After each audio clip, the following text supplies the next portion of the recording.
continue to stay, look at different things to see when those resources are going to be coming into the parish. They'll be real soon.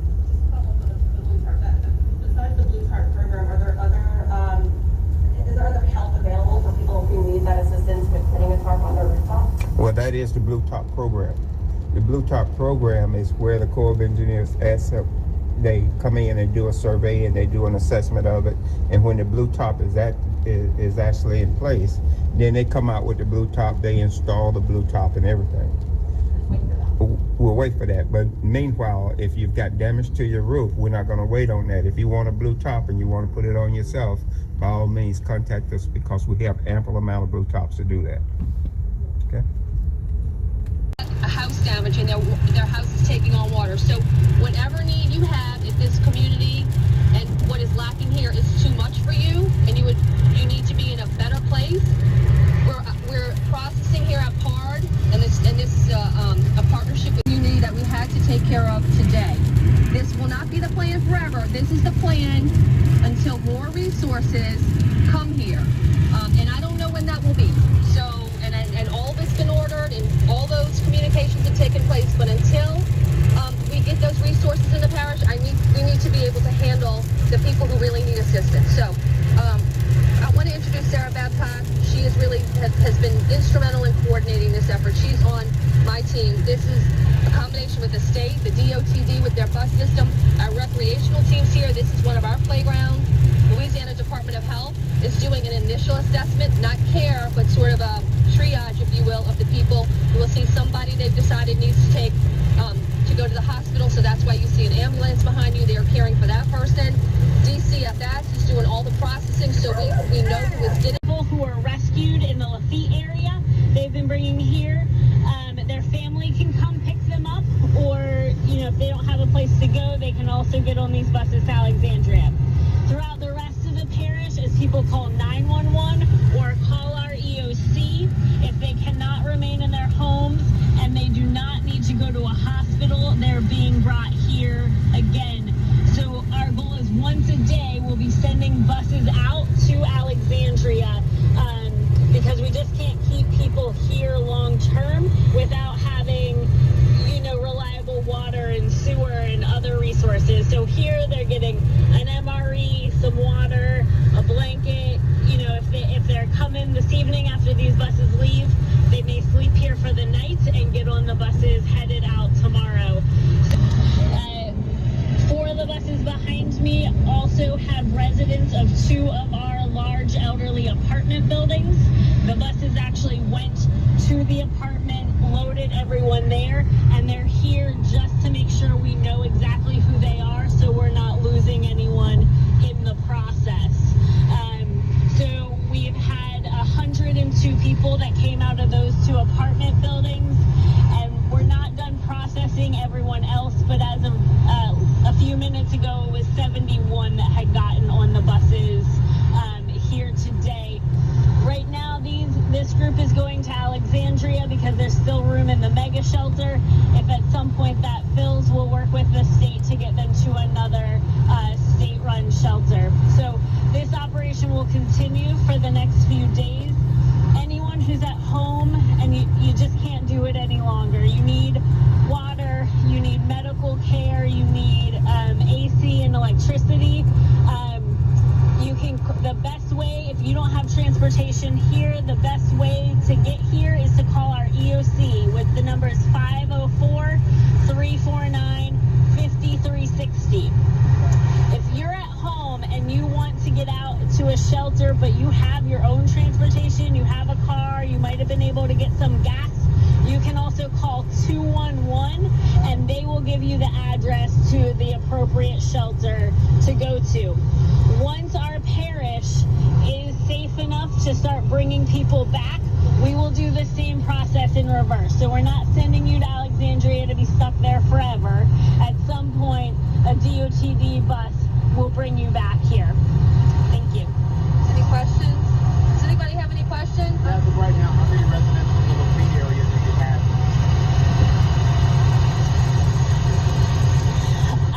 I don't have an updated number. Yesterday, we sent out 14. So yesterday, 104 14 people were rescued in Lafitte, 14 of which went on a bus to Alexandria. The others were picked up by friends or family. I don't have updated numbers today, but I can get those for you.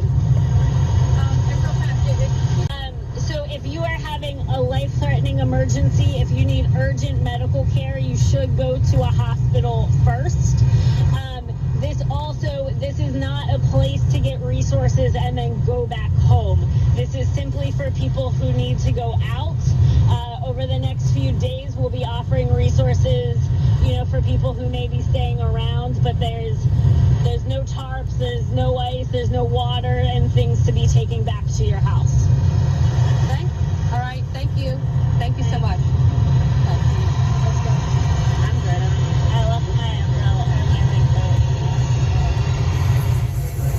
That is Jefferson Parish News Conference. Cynthia Lee Shang updating parish residents on the situation there. Kim Holden, Lee Zurich back here at our station in Baton Rouge as we continue to anchor our coverage here as we continue to repair our facility in New Orleans and hope to be back there soon. We hope so. And just to give you a heads up of what's coming ahead, we are waiting for Mayor Cantrell news conference in New Orleans, and she will be joined by NOPD Chief Sean Ferguson. So we'll take that as soon as that happens. That's coming up in about 15 minutes.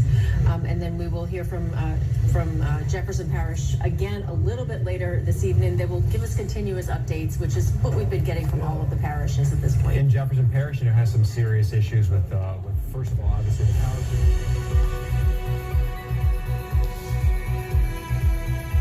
You're listening to continuing coverage of Storm Watch for the aftermath of Hurricane Ida. The phone lines are still open. Everybody who's holding right now, Casey, Lola, Rob, everybody hold tight. We're going to be coming to you shortly.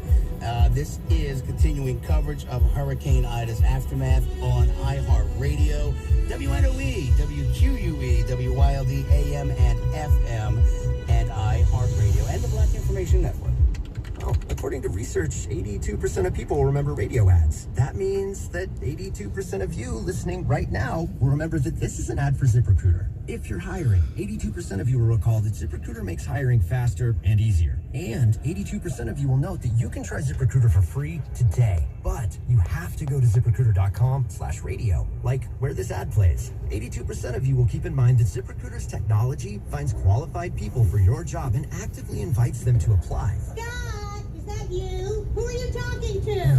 82% of you will also know that I live with my mom. But the most important thing to note is that ZipRecruiter works. In fact, 4 out of 5 employers who post on ZipRecruiter get a quality candidate within the first day. This is something that has to be done. My girlfriend works at the hospital, Holly Lake. That has to be done. That's essential. That's required. But the people who's easiest to put on, don't you think a lot of those people should be put on first? Because the ones that's going to require weeks and months, it's going to take more technology, more manpower. So why don't you take care of the people for those folks their own who's easy to put on? And then you go through a process. I understand, Richard, that is the way they prioritize. If they can do a couple real quickly that they're easy, then that is what they do. But you know what, Bill? What I found out, I've been to the neighborhoods. Like I said, I have 5 of my friends that actually do what I do for a living. They have outstanding jobs. One's a lawyer. One's actually a physical therapist. The other one is going to follow this young this company from out of town. They did one job today. They finished the job. There's 12 workers, and they're still doing the job. They took a couple of breaks. I know you get tired. It's hot out there. But if you're only doing one job in one day, there's something wrong with that process.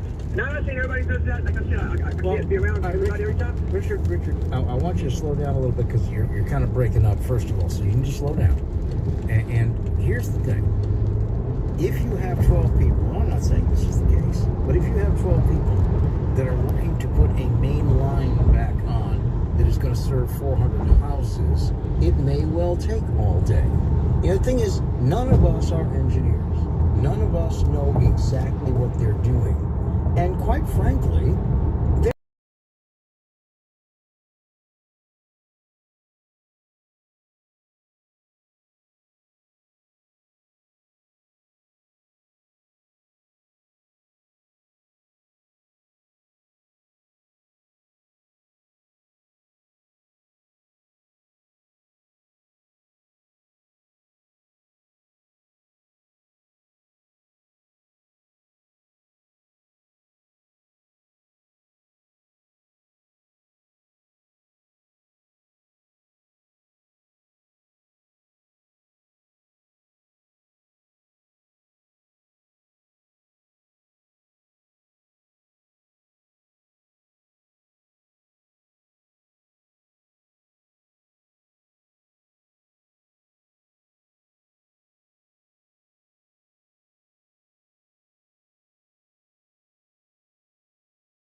from C3 AI. C3 AI software enables organizations to use artificial intelligence